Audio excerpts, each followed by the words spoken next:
No direito de família, ainda falando de conciliação e mediação, direito de família é minha área, eu continuo militando, nós vamos consagrar o que é hoje.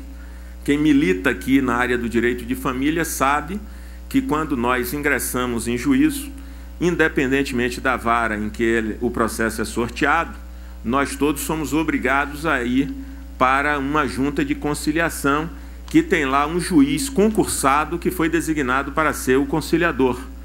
E ali, se há o acordo, reduz a termo e manda para o juiz da vara em que foi sorteada fazer a homologação.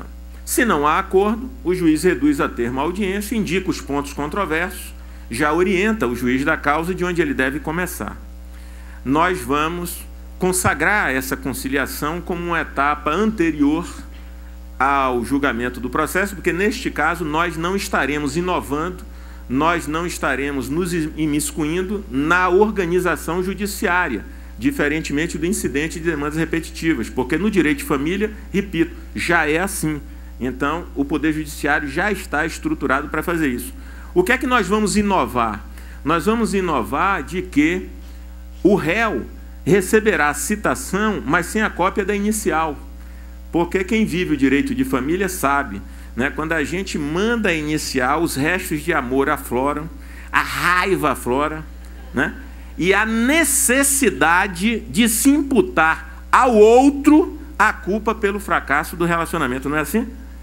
Quem é advogado de família aqui sabe que a gente tem que ouvir aquilo tudo. A nós não interessa nada, nós somos igual padre no confessionário. A relação pessoal não interessa nada. A gente ouve aquela história toda para anotar o seguinte: eram casados ou viviam em união estável? Se casados, em que regime de bens? Tem filhos de menor? Mas isso dura horas para você tirar essas informações. Porque se você não ouvir, você não é bom advogado de família. Você tem que ouvir tudo isso. Aí depois que você já sabe o regime de bens, se tem filhos de menores e o patrimônio, você não pode apresentar a sua proposta de divisão do patrimônio, porque o sujeito já entra armado, né? Então é melhor que ele receba a citação sem a cópia da inicial. Aí ele vai para o núcleo de conciliação e não fala. Quem fala somos nós, advogados.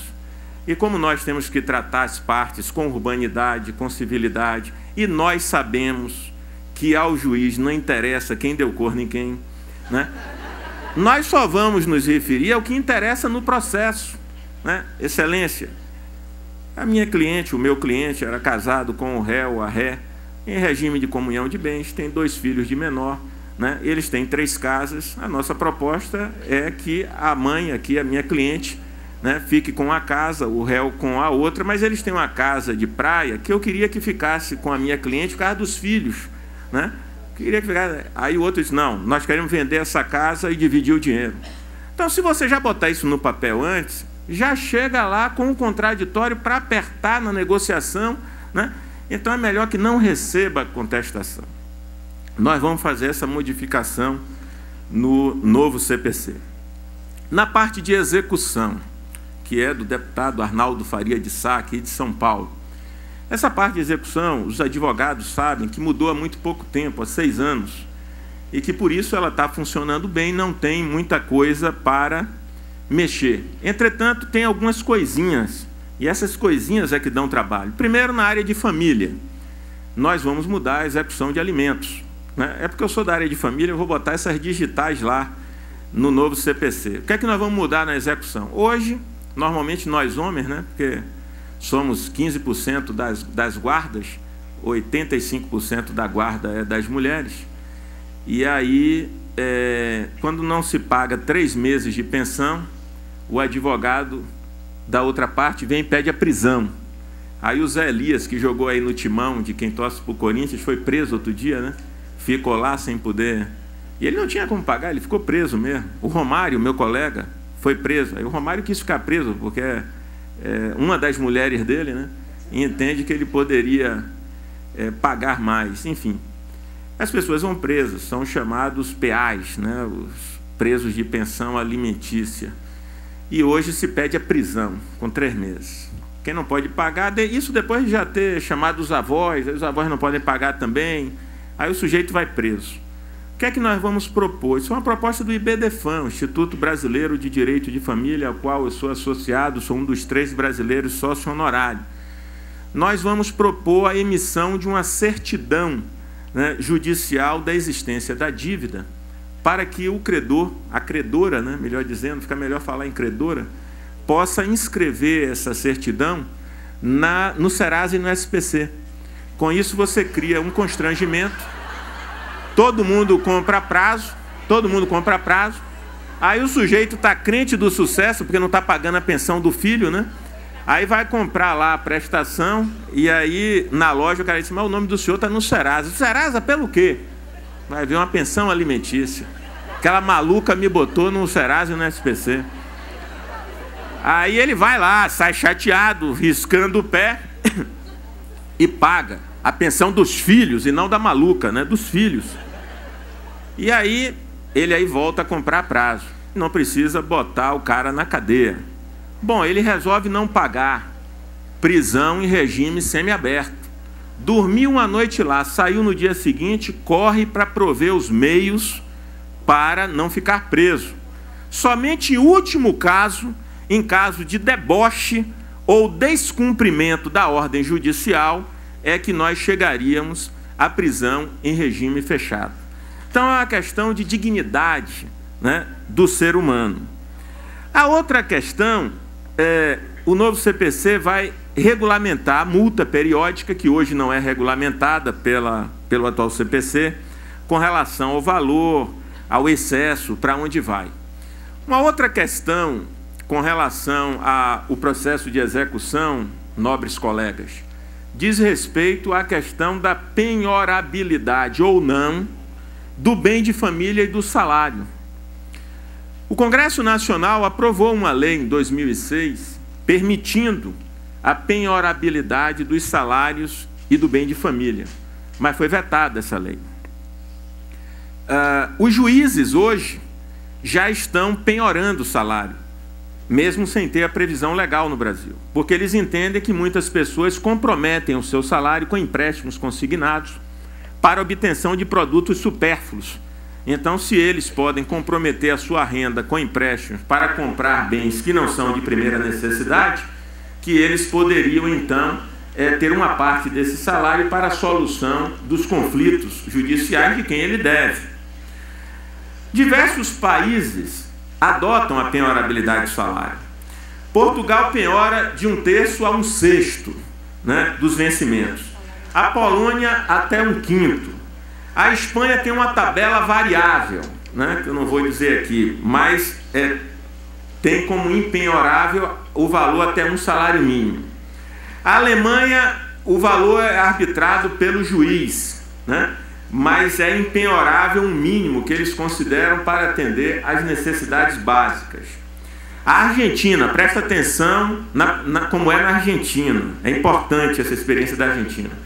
A Argentina permite a penhora de 20% do que eles consideram que excede o valor da as necessidades básicas de subsistência. E os Estados Unidos, o juiz arbitra.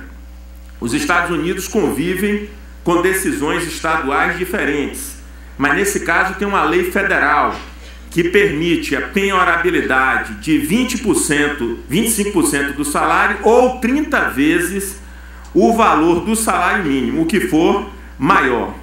Pois bem, no Brasil, como eu disse, os juízes já penhoram. E aí vem a dúvida, eu vim aqui perguntar a vocês, né, o que é que vocês acham enquanto cidadãos e cidadãs. Vocês vão me responder, não aqui hoje, porque eu vou ter que sair para outro compromisso logo depois, mas vocês vão me responder por e-mail, né?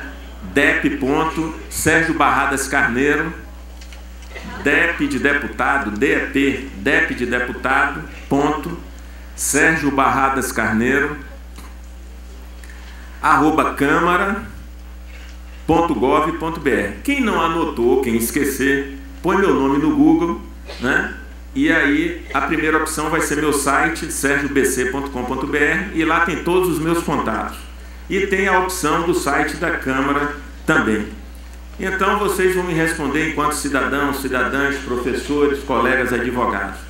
nós devemos permitir a penhora do salário e do bem de família? Sim ou não? Se a resposta for sim, como? Aí eu tenho andado pelo Brasil e muitas pessoas dizem assim: olha, Sérgio, a boa lei é a que consagra uma prática social. Já estão fazendo isso, tanto estão fazendo que há poucos dias caiu no STJ, tipo um incidente de resolução de demanda. E o STJ decidiu que não, porque não tem previsão legal. Foi legalista, né? Ele não podia dizer, não tem previsão legal, mas se tivesse, não iria se opor. Então nós devemos penhorar o salário e bem de família, sim ou não? Se sim, como? Aí eu ouço no Brasil o seguinte: Sérgio, adota o piso dos benefícios previdenciários, hoje 3.600, em janeiro 4.200, ou seja, até R$3.600 hoje não poderia penhorar, ou seja, você livra 100% dos aposentados brasileiros do regime geral, você livra todo mundo que ganha salário mínimo no Brasil. Uma outra proposta que me chegou, semelhante a essa da Argentina: 20% ou 30% do valor que exceder a este benefício previdenciário, ou seja, 3.600, se a pessoa ganha 4.000, seria 20% ou 30% sobre R$600. Então, é uma forma de você, de alguma forma, resolver um processo em que alguém deve o outro e fica se escondendo atrás do artifício de que não se pode penhorar salário, embora, repito, os juízes já estejam dando. E a questão do bem de família. Houve aqui o caso, vocês viram aí, não vou citar nomes porque não faço política citando nomes, mas vocês viram recentemente aqui em São Paulo o caso de uma mansão que ocupava um quarteirão inteiro cheio de obras de arte, o sujeito devendo a um bocado de gente, e aí isso aqui é um bem de família. Será que isso é justo? Então a questão é: devemos penhorar ou não? Se sim, como? Como, obviamente, com um piso, livrando todo mundo que é parte do Minha Casa Minha Vida, né? Essa turma é bem de família mesmo, né? Agora, uma figura com uma casa desse porte, um palacete, eu penso que esse bem pode ser leiloado para resolver o processo, pagar quem ele deve e se dar uma determinada quantia equivalente a um determinado imóvel que ele pudesse viver com dignidade. Então eu vim aqui na Uninove saber isso, né? O que é que vocês acham? Né? É a consulta aos universitários, né? Devemos penhorar ou não o bem de família e o salário? Se sim, como? Né?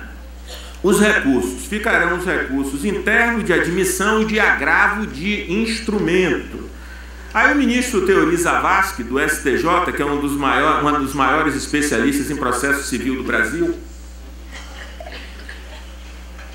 ele disse: olha, Sérgio, já que vai ficar só o agravo de instrumento, né, o agravo de admissão, o agravo interno são agravos lá no tribunal, você tira esse nome de instrumento, porque instrumento é um meio físico, né? Então fala só agravo, que é para fazer a tal da travessia para o processo eletrônico, né? Foi uma das sugestões dele.